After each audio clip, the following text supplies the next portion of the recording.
You know, a lot of people on social media is getting on the case on Marlon Wayans this week because he was on To Tell the Truth with Arsenio Hall and Joel McHale this week, and as part of a question and answer as to finding out who is the person at the most TY Bear collection in North America, he deliberately and without malice ripped the TY tag off of one of the bears. I think it was a Flopsy collection, which was worth $20,000 and made the item completely worthless. Now, a lot of people have gotten on his back about this, but the thing is, Marlon Wayans, of all the years he's worked as an actor and a comedian, he's very rarely made a mistake. He's made the best career choices. And get this, he's still being paid more than 3 decades later for basically being fired, not fired from the Batman sequel. We'll get into that in a second. Now, Marlon Wayans, of course, is part of the big Wayans Family collective. Now, for many people, he first came to major prominence on Living Color with his very talented brothers and sisters. Now, Marion Lamont Wayans, born July 23rd, 1972, is an American actor, comedian, writer, and producer. Now, Wayans began his career portraying a pedestrian in the cult hit I'm Gonna Get You Sucker.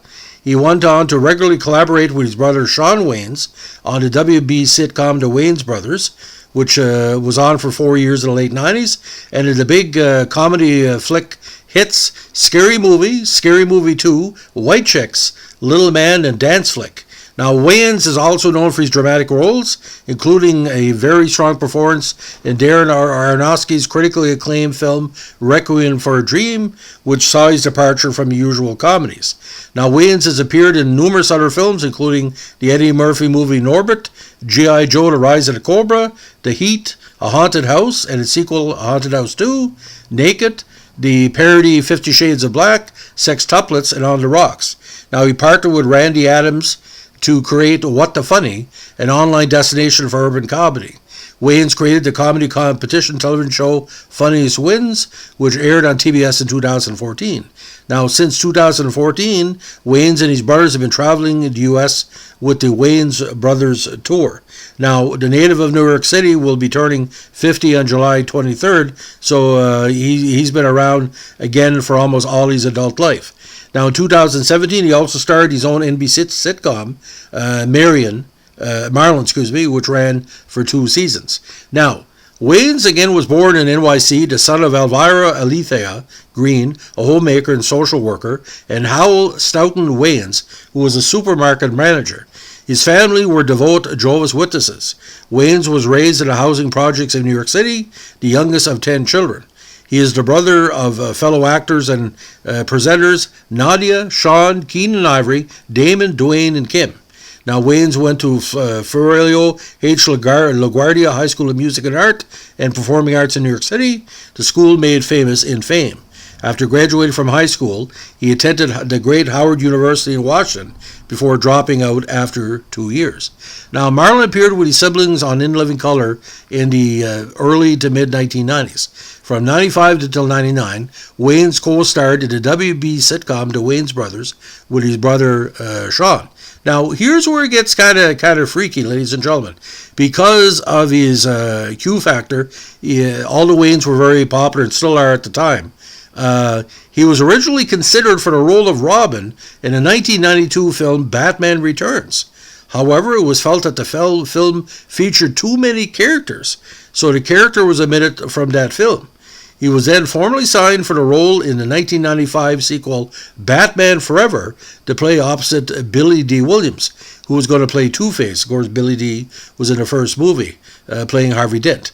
But the mid-production change in directors from Tim Burton to Joel Schumacher would result in both parts being recast and Wayans being paid out.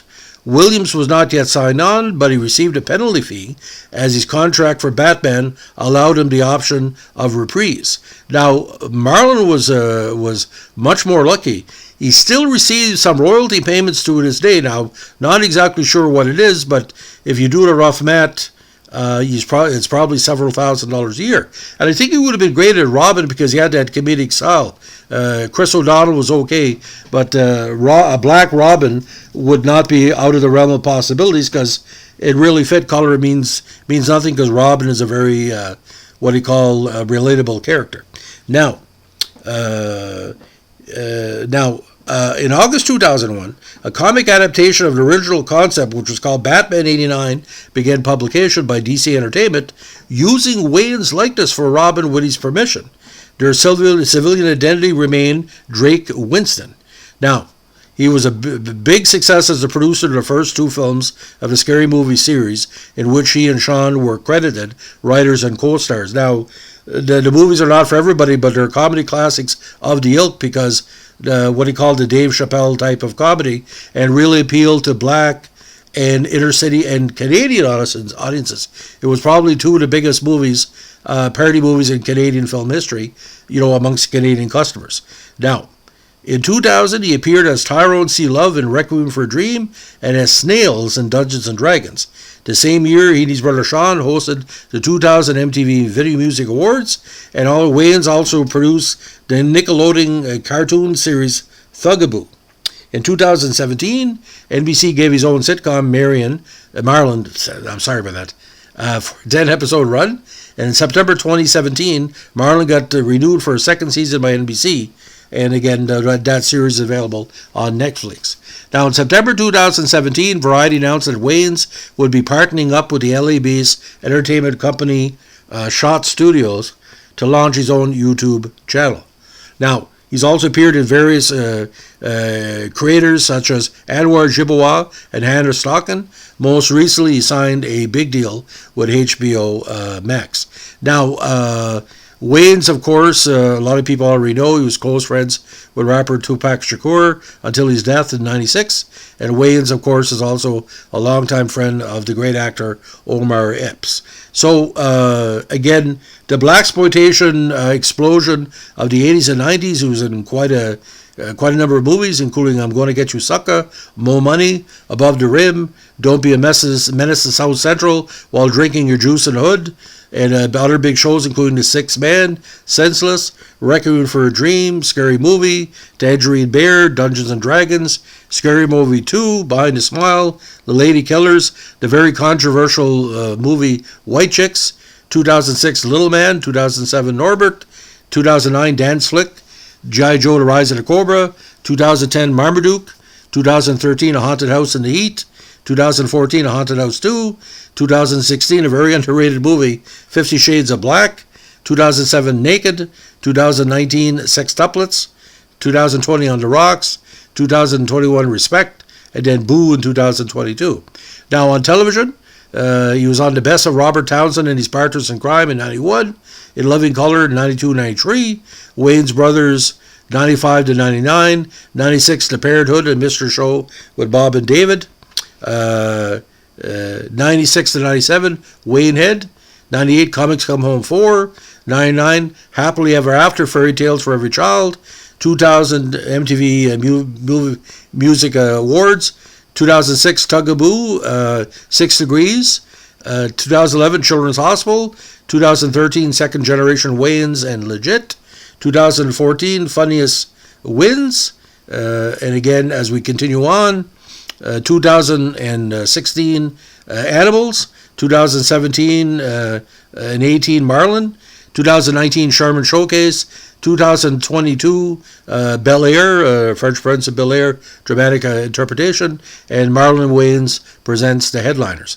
Now, I was quite shocked he was on to tell the truth, because that's started turning into an area where established black stars and black royalty has been showing up in recent months, because Anthony Anderson drawing a lot of contestants. And what's kind of interesting here, I don't think he did that deliberately to promote himself, because he's over promoted. But all I know, ladies and gentlemen, and bear with me for a second, if he would have been Robin, I think the last two Batman movies would have been completely different and might have been a lot better, because Marlon, just like the Wayans brothers, very, very talented group people. And what's kind of ironic here, they're very cerebral. One of the most group of the most intelligent comedians. You may not like their comedy choices, but most of what he's done. I just talked about the resume he has in TV and movies. He just run into the bank on a regular basis. And for what it was, Scary Movie is a classic. 22 years later, I still know a lot of people that are turning on to Scary Movie because it is Scary Movie like the Scream, but how can you say all the tropes of Scream is in Scary Movie? And doper comedies like Kevin Smith and him and a few others, they're continuing to put it together. So I see nothing but big success for Marlon in the future. I really think he's one of the most underrated of the Wayans brothers and sisters, and that's saying a lot. But I'd like to see him get a talk show. I'm not kidding. He would be tremendous, like an afternoon talk show. Well, I mean, if certain black performers can get talk shows from Whoopi Goldberg to Mariah Carey's ex-husband and all that, Marlon Wayans would be a great choice. And a late-night talk show would be tremendous because we need more Wayans in this world. When The Living Color was huge, it saved Jim Carrey's career and he made a career of a lot of people. So if you only heard of Marlon Wayans because of the T.Y. Bear controversy this week, boys, you're going to be surprised. Get a copy of Scary Movie, the unedited version, ladies and gentlemen. If you don't piss your pants laughing, you're not a fan of comedy. So, ladies and gentlemen, if you like what we're doing with our screenshots and remote control, let us know with a like, comment, or subscribe. And requests are always appreciated and always considered.